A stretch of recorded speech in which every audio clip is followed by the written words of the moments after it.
Hello everyone, GoldenNova here. Supreme Darkness coverage is well underway, and like with every core set released beforehand, comes a new chapter in the ongoing lore of the game. And this set is no different. Last time, Diabellstar teamed up with the Goblin Bikers to break out of jail while fending off the fearsome Azamana abominations, while Diabells returned to the corrupted White Forest with her ill-begotten Snake Eyes Poplar, who is still under the soporific curse of Sinful Spoils Morion. But the following events are gonna have to wait. While we have a few cards that carry on the story from this point, we're returning to the past once again with a series of flashbacks that help to flesh out what happened between the downfall of the forest and the present day. So crack open your storybooks once again, because it's time for this fairy tale to get even more grim. Get ready for the Supreme Darkness Diabellstar Lore cards explained.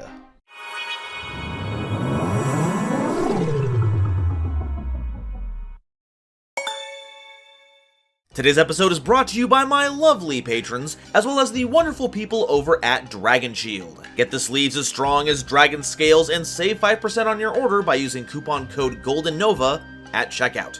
Now, normally I attempt to section these cards off into their individual archetypes to help make sure you can take those cards and apply them to their appropriate decks. However, as we're in the late second year of support, we are seeing some intense symptoms of brandification here, with the archetypes overlapping onto one another, facilitating a big pile of all the themes put together. So I'll be covering these cards in a similar fashion. We're going to explain how each of these new releases work, what they do, and how they fit into their particular themes before we move on to the lore at large.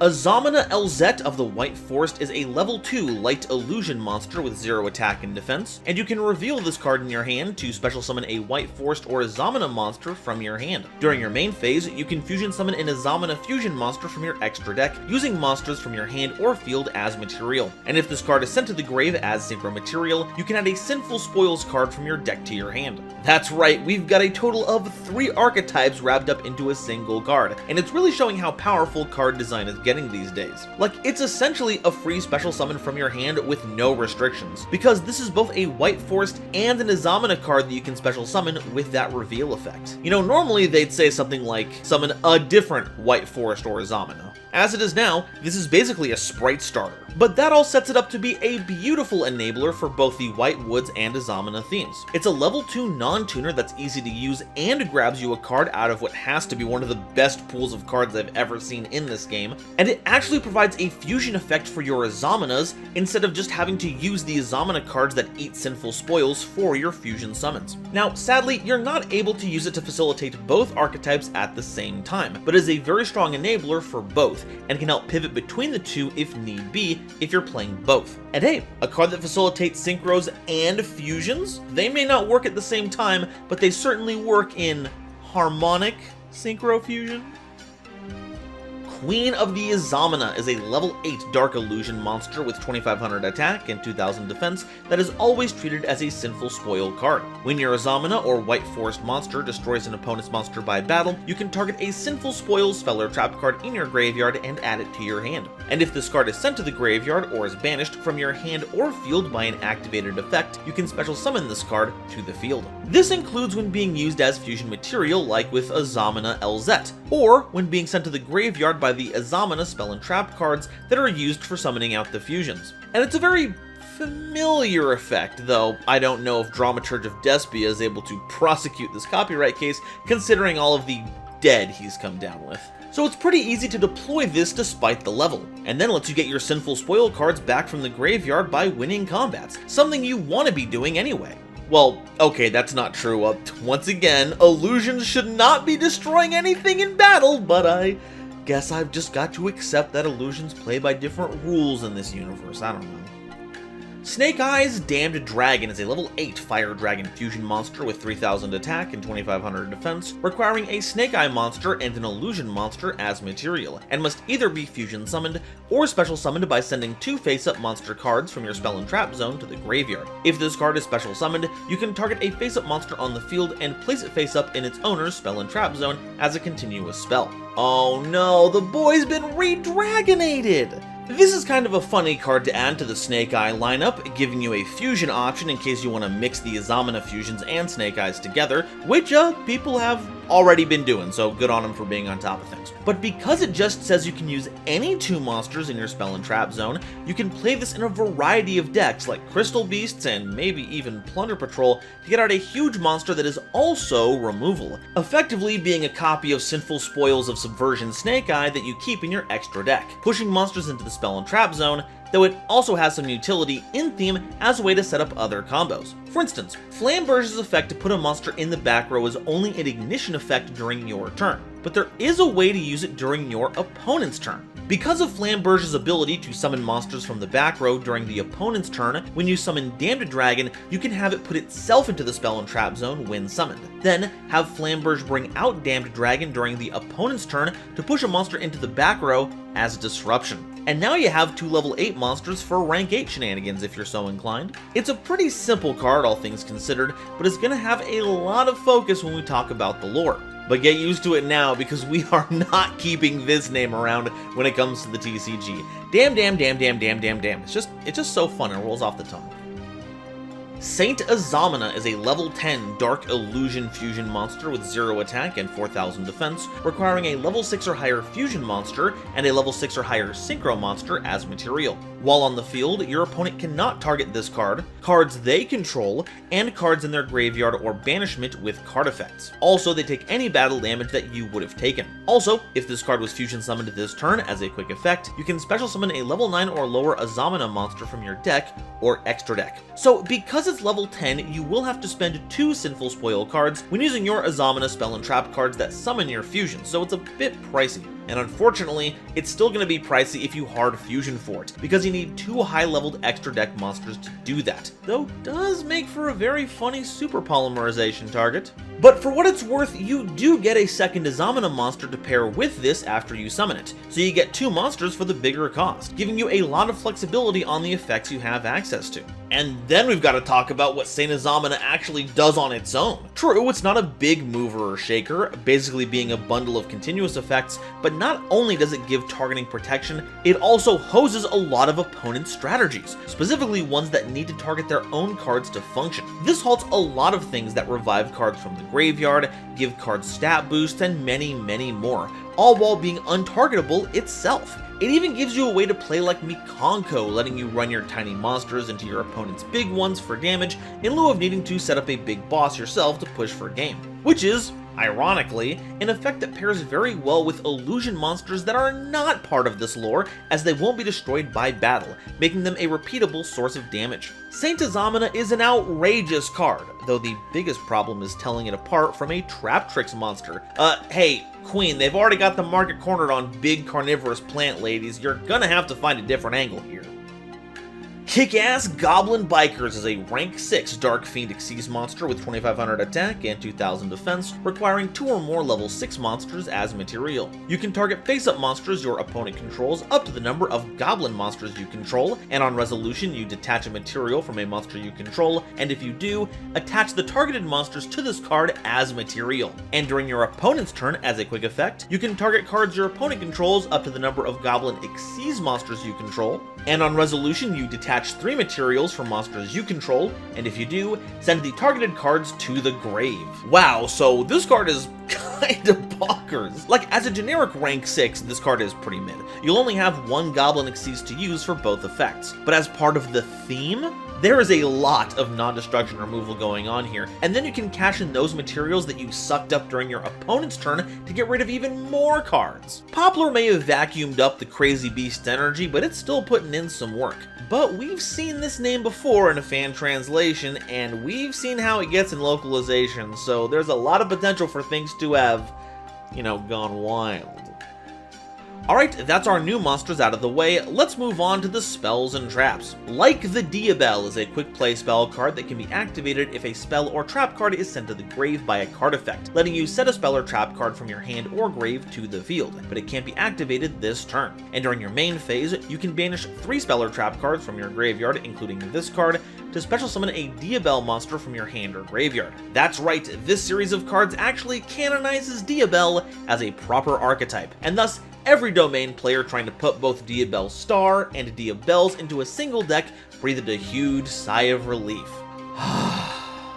The activated effect basically gives you a second shot at any of your spell and trap cards that get blasted, but I'm far more interested in the Grave effect giving us access to a free Diabell. Star is probably going to be the preferred option thanks to its ability to grab any sinful spoil on summon, but L's forcing spell and trap setting can be pretty goofy too, effectively forcing a turn delay on quick play spells and popping cards. And we of course can't ignore the Snake Eyes Diabellstar for back row shenanigans, or even reviving Queen of the White Forest Diabell for continued access to Synchro Tuner monsters. It's a pretty solid card, even if the activated effect is underwhelming. Though if I had the choice, I'd much rather be less like a Diabell and more like a dragon. Play the Diabell is a quick play spell card that can be activated when a spell or trap card is sent to the grave, but this time in response to being sent to the grave to activate a card or effect, instead of as the result of one. As for what it does, it sends an illusion or spellcaster monster from your hand, deck, or extra deck to the graveyard. During your main phase, you can banish 3 spell or trap cards from your graveyard, including this card, to special summon a Diabell monster from your hand or grave, just like the last card. So all the same stuff applies with that part, but how does a Foolish Burial line up with the theme? Well, setting up your grave with any number of monsters is pretty goofy, especially because we're checking for monster types. All the shit all main deck monsters are spellcasters, as well as Winda and Apkallone, so you can trigger their effects this way. Master Tau is a revive of any illusion monster from the graveyard, and you can even send Memento Mictlan Creation King to search out that theme's field spell. It's a shame that Fiends didn't make it onto this type list, because otherwise we'd be having a field day, but with as broad a card pool as spellcasters are, there's a ton this can help to take advantage of, especially when it comes to setting up the White Forest monsters. Though if you bring this to a tournament, you better be ready to do better than play the Diabell. You'll want to play to win the Diabell. Sinful Spoils of the White Forest is a quick play spell card that you can activate if you control a fiend, illusion, or spellcaster monster, and when you do so, choose one of these 2 effects. Either special summon a fiend, illusion, or spellcaster monster from your hand, or fusion summon a fusion monster from your extra deck, using monsters from your hand or field as material. And if this card is sent to the grave to activate a monster effect, you can set this card, making it another excellent card we can send to the graveyard for our Diabellstar and or White Forest monster effects. It also really helps when it comes to accessing Azamina within the White Forest engine, giving you a fusion effect to get into the fusions that require light spellcasters, while ensuring, in a way, we have the spellcaster on field necessary to activate the card in the first place. And don't be shy about what you choose to fusion summon either, because what you make is entirely restriction free. As long as you have one of the 3 listed monster types on your board, you can fusion summon for anything, and a fusion effect on a quick play spell sounds like a really good Guardian Chimera resolution to me. The other effect to summon out of the hand is a bit less splashy, but can help in a pinch if your extenders get stifled and you need some extra monsters on board. It's a welcome addition to the theme for its extra utility, but you better act on it quick. Judging from the art, this book is burning, so you better get learning. Azamina Unleashing is a normal trap card that's always treated as a White Forest card. It targets cards on the field up to the number of fusion and synchro monsters that you control or are in your graveyard, as long as they're fiend, illusion, or spellcaster type, and return those cards to the hand. And if this card is sent to the grave to activate a monster effect, you can set this card, as is the norm with White Forest spell and trap cards. This has some incredible late game payoffs, as both the Azamina and White Forest cards want to be turboing through their extra deck offerings as quickly as they can, with both themes having at least 2 lower tiered forms that are meant to upgrade into their bigger creatures. And if you want to boost their power even more, Play the Diabell can send those fusions and synchros right from the extra deck to the graveyard. And don't just look on theme for this, because once again, this is a card that checks for monster types, so any theme you splash in that fits the bill should be counted as well, with a standout being the Illusion Chimera engine. Get ready to see this being used during the mid to late game in any Sinful Spoils themed deck, lying in wait until the right time to unleash the beast, even if beast isn't one of the listed types.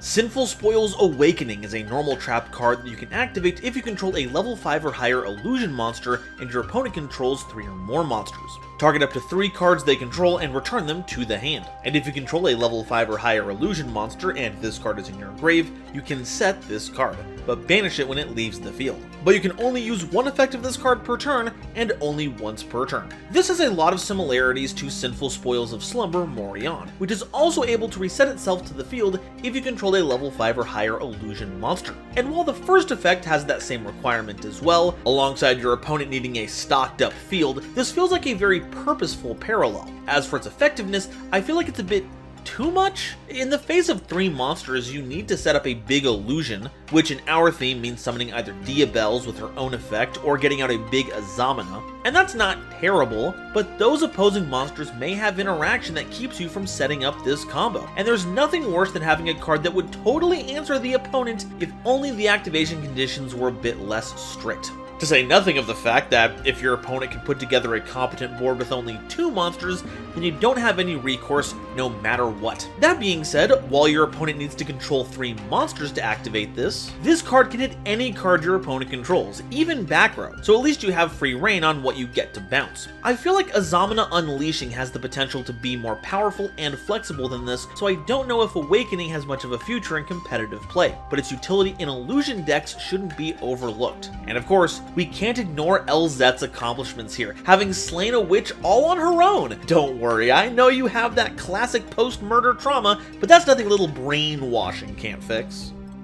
Alright, that covers all the cards. Now it's time to talk about what they mean for the story. Our cards are split between the present and the past, and I'd like to start by covering the here and now, as the past has a lot more to dissect, and the most straightforward of our new cards is the new Goblin Biker Xyz. While it's a little tough to see with Crazy Beast taking up the foreground here, Diabellstar is far in the back, riding Trika Gruyere, which has itself been hitched to the beast. They're getting the let out, and they really only have one reason to do so at this point: hunt down Diabells for some combination of revenge and wanting to get back Poplar. The effect of the card doesn't seem to have much that really informs the story outside of some general teamwork among the Goblin Bikers, and this card does have Diabellstar's battle stat line. But my favorite detail is that Clatter, one of the Goblin Bikers, seems to have salvaged some of Azamina Sol Erisichathon's helmet and halberd for new armor. Guess those little rascals really do kick ass, huh? But the subject of their pursuit is also going through some trouble.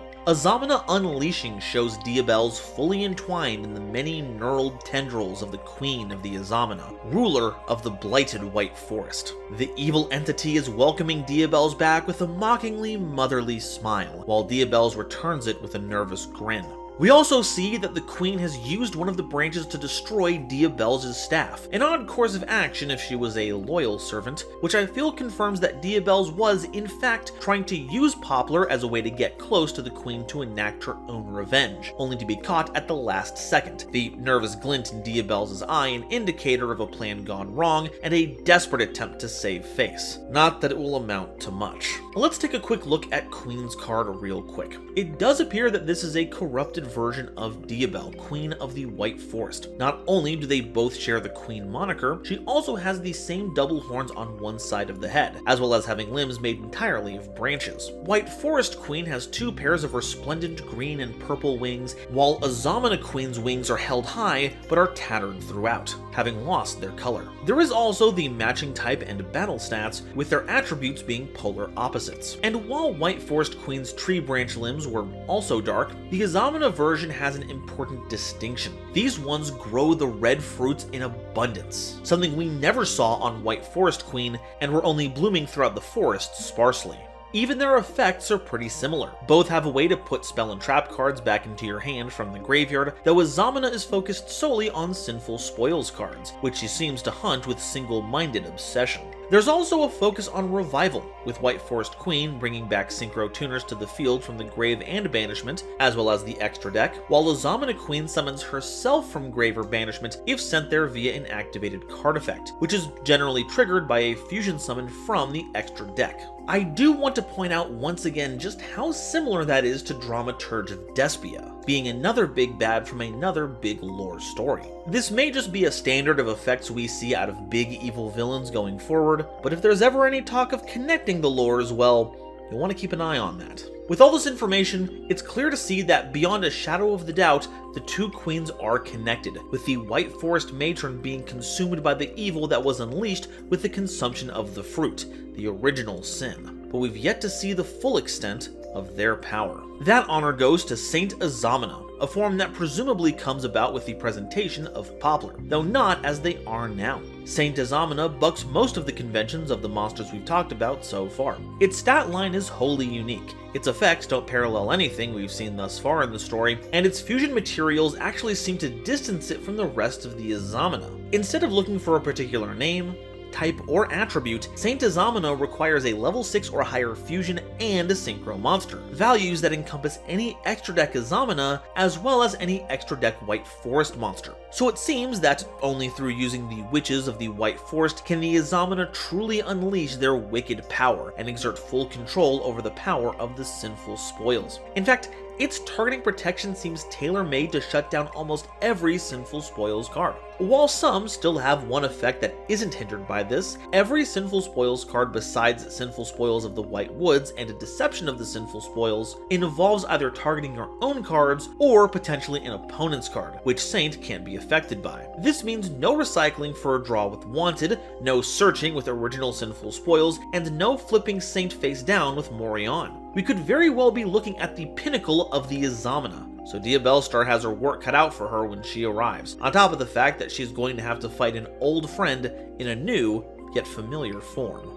Snake Eyes Damned Dragon is without a doubt a fusion of the original Sinful Spoil and the original Sin Keeper, and considering its fusion material is an Azamana in all but name. Its new scales are a match for Diabell's coat, with her nail talons extruding from the peak of its wings. It even has Diabell's left purple eye. This is sadly on brand for the Azamana, as just about all of the Queen's servants are fusions themselves, so now Diabell's has been officially inducted into the fold. Or should I say, inducted once again. However, because the act of its creation isn't shown, we have to speculate under which circumstances it happened. This loosely looks like a corrupted version of Diabell's, but because it doesn't look solely like a corrupted form of Diabell's, having mixed in the Flamberge model, it doesn't seem like she's been turned into an Azamana puppet like her mentors were, having her soul extracted and turned into a Sinful Spoil itself. The other implication is that Poplar absorbed Diabell's, a technique we've seen from the little creature already. This would explain why we have so many of the Diabell's features here, much like how it had many of Crazy Beast's features after its power was absorbed, but it didn't have any similarity to Flamberge Dragon at that time. Here, it's almost more like a palette swap of the original. So for clarity, we'll have to turn to the Sinful Spoils lore segment that we got in the valuable book EX4. Flamberge Dragon was once a guardian deity of the land it served, but was twisted by the Snake Eyes Sinful Spoil, the one whose power is subversion.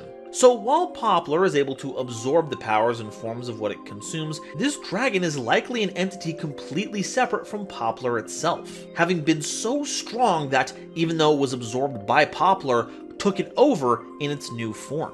And the connection between the Snake Eye and the Azamana goes even deeper than that. Let's begin to turn our gaze towards the cards that highlight the history of our lore, beginning with Sinful Spoils of the White Forest. In this art, we can see the White Forest Queen sheltering the two students, Elzette and Esteller, surrounded by 7 snake eye sigils, forming a halo around her head as a large claw comes to snatch her away. Now, this isn't the first time we've seen this imagery. The 7 snake eyes also appear in the card Scourge of the White Forest, where the queen takes a bite from the forbidden fruit and begins her transformation, her body breaking apart and crumbling at the edges, waiting to be reformed. And I think the tragedy is that Scourge comes before Sinful Spoils of the White Forest. Look at the apprentices here. They lay slumped at the base of the queen, even though they should be running or fighting for their lives. In fact, if my timeline is correct, we've just seen them reaching out, trying to stop Diabell from consuming the fruit. But now, it's like they're lifeless. If nothing else, a part of them seems to be missing. Their shadow puppets only half of what they once were. But while it may seem like they're disintegrating, I think it makes more sense that they're being rebuilt, especially since they are colored green and purple. Weeping after witnessing the destruction her corruption has caused, in a moment of lucid thought, Diabell cries, and her energy slowly seeps from her and into the apprentices, giving them new life. This is how they inherited the title of Diabell, as they both carry a part of the queen within them, in the hopes that she could atone for what she had done, before the corruption took over completely. And while it seems that the newly christened Diabellstar was able to leave the forest, Diabell's was not. Her body was wrapped in thorns, her purple eye replaced by one of the red fruits, and was given command of a giant skeletal dragon, one that seemed possessed of flame itself, with a number of passengers rooted to its spine whose heads were replaced by towering infernos. While the structure of the skeleton doesn't quite line up, this could very well be a primary form of Flamberge dragon. Upon being enthralled, Elzette was sent out on a mission. Hunt down more sinful spoils and find the original, so that the Azamana may regain its true power. This puts our little witch into the battle we see in play the Diabell, fighting against another witch which we can surmise is Morion. She has the same clawed nails and affinity for birds as older Diabells will have once she obtains sinful spoils of slumber Morion. We also know that she will someday become Azamana Moa Regina, based on her headwear and jacket. But the part I find most fascinating is the broom that she's riding on, which billows the same kind of golden wisps that we'd see Diabells using. The combined might of the skeletal dragon and the corrupted Elzette is too much for Morion, and ends up being skewered by a number of large thorns, that same golden energy streaming out of her body as her life force fades. But as the battle draws to a close, a miracle occurs. The chains and thorns that had enveloped Diabell's were fading away. The fruits that had pockmarked her body withered and crumbled to dust, but she was forced to confront the fact that she had killed someone, even if it was under the control of the Azamana. But what had saved her in the first place? Well, as I'm wont to do, I have a theory. The card's name is Sinful Spoils Awakening, and we know that Morion is destined to become one. Since the witch was defeated by someone possessed by the Azamana, and as someone who will become an Azamana puppet themselves, it stands to reason that a sinful spoil was created, the soul of the witch being removed during the battle, and becomes that sinful spoil, taking root in Elzette herself, giving her a resistance to the Azamana curse. In fact, it's this act that brings clarity to why she was abandoned to the Azamana, while Esteller was free to go. See, the apprentices had two mentors, and while both had turned to sinful spoils, neither of them went to Elzette's aid. Both found refuge with Esteller, and with their power to resist the Azamana, she was able to escape the brambles of the corrupted forest. And indeed, that was the case. Like the Diabellstar shows us a number of scenes in Diabellstar's life leading up to the present. At the top, we can see a fledgling mage finding shelter, while two bottles full of burning fire sit on a desk, one being Silva's orange, the other Ursiella's blue. Another shows her with a bindle of supplies as two ruffians run off in an opposite direction, perhaps showing her deviousness in stealing goods to make ends meet during tough times. The bottom panel shows her facing off against a pack of monstrous wolves, perhaps an attempt to tame them as her mentor once had. And front and center we can see Diabellstar, a broken monocle trapping her messy hair, a dagger in one hand that would one day become a mighty sword, while the other hand secured a satchel of reagents. One bottle seems to have what appears to be wolf fur, the other a bat's wing, and in her hand, an artifact we've never seen before, a green, glassy heart. A fragment of Diabell, perhaps? The Queen's power may not have fully taken hold quite yet, but the green can still be seen creeping in from her hair. This revelation is a deeper wound than any of the Azamana's thorns to Elzette. Abandoned by her mentors, left to rot in the clutches of an ancient evil, even if it did require both to stave off the direct control of the entity, why pick her? Why Esteller over Elzette? Why make her an instrument of murder? Why make her bear such grief? The only thing she could do was laugh it off. Anything to ignore the pain. And so, her plan was clear. With Morion and her exceptional sinful spoils at her disposal, she would bide her time. If two sinful spoils are what's needed to oppose the corrupted queen, she would wait until another had surfaced. Then she would snatch it up and get her revenge. And if Diabellstar did all the work for her, well, good. She was the one who managed to get away. She was the one who didn't get turned into a puppet by an ancient evil demon. Taking a little treasure from the treasure hunter would just be settling the score. But as we can see, this plan, if that even was Diabell's intent, did not end the way she wanted. And so, Diabellstar rushes to intercept, and will hopefully stop the corrupted queen's reign before her newfound power of the Snake Eye runs rampant and covers the whole world in thorns. Next time, when the Core Set Alliance Insight releases, the last release of the second year of Series 12, the final battle for control of one's destiny begins, and to the winner goes the sinful spoils. But before we wrap things up, I wanted to cover something that's been nagging at me for a while now. Whenever we see the Snake Eye symbol associated with Azamana, there's always 7 of them, a very auspicious number. The lore makes it seem like any number of sinful spoils can exist, and yet there may be exactly 7 that we can account for. 4 of them have been named and added to the game already. The sinful spoils of Subversion, Betrayal, Doom, and a Slumber all have cards, and each one is associated with a character. Snake Eye, Silvera, Ursiella, and Morion. And from the lore, we know that it was Crazy Beast that absorbed the sinful spoil of Aethon, whose body would become Azamana's sole Erisichathon. But that's just 5. What about the other 2? Well, would you believe me if I said that those 2 would be the souls of Elzet and Esteller? Remember, if I'm correct about the order of events, those 2 would have been killed at the hands of the corrupted queen, making her an Azamana. So if it holds true that this process separates the soul from the body, this would make a sinful spoil for each of them. In fact, Azamana Elzet, despite not being a fusion, is an Azamana puppet until she receives a sinful spoil, lending credence to that theory. But what about the queen herself? If she's been possessed by the Azamana, wouldn't her soul be pushed out of her body as well? And I believe that's the case. Her heart was broken over the loss of her 2 charges, and her soul escapes in 2 fragments, each half going to the soulless body of her apprentices. I do feel like, despite having Diabell's soul, the 2 apprentices still act of their own accord.